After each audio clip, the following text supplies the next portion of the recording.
অসহ্য গরমের মধ্যে হঠাৎ এক পশলা স্বস্তির বৃষ্টি, কিছুটা শান্তি মিলল নগরবাসীর। বৃষ্টির খবর জানাতে রাজধানী থেকে যুক্ত হচ্ছেন সহকর্মী নাহিদুর প্রিন্স। নাহিদুর, বৃষ্টি কেমন হচ্ছে আর রাজধানীবাসী কি বলছে? গরমে কিছুটা স্বস্তি মিলছে কিনা?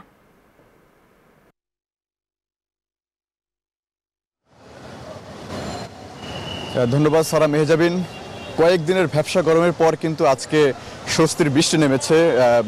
বিকেল 3:30টার পরেই কিন্তু সেই বৃষ্টি শুরু হয় এবং দমকা হাওয়াও কিন্তু বইছে।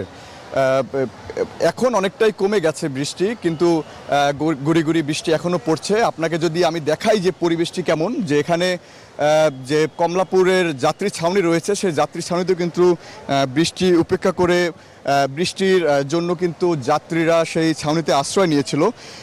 বিকেল 3টার পর থেকে কিন্তু আকাশে গুমোটে ভাব দেখা গিয়েছিল, তারপরেই কিন্তু সেই বৃষ্টি শুরু হয়। এর আগে আজকে এবং গতকালকেও কিন্তু সারা দেশের একটি পূর্বাভাস আবহাওয়া অধিদপ্তর দিয়েছিল যে 80 কিলোমিটার বেগে কিন্তু 5 অঞ্চলে বৃষ্টি এবং সাথে ঝড় বইবে। সেখানে ঢাকার নামও কিন্তু রয়েছে। ঢাকা সহ আশপাশের যে 5টি জেলা, সেখানে রাজশাহী, ঢাকা, ফরিদপুর, কুষ্টিয়া সব অঞ্চলে কিন্তু রয়েছে। সেখানে 2 নম্বর সিগন্যালের একটি কথাও কিন্তু বলেছিল আবহাওয়া অধিদপ্তর। সেই কেন্দ্র করে কিন্তু আজকে বিকেলেই কিন্তু বৃষ্টি শুরু হয়েছে এই রাজধানীতে। সেই বৃষ্টিতে কিন্তু ভিজছে পুরো নগর।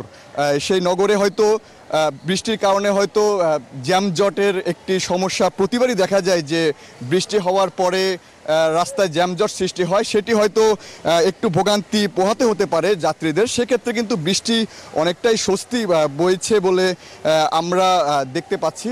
এবং কমলাপুরের সহ আশেপাশের এলাকায় কিন্তু সেই বৃষ্টির ছাপ কিন্তু এখনও রয়েছে। আমরা যদি আপনার সব মিলিয়ে বৃষ্টির যে বিষয়টি, যে সেই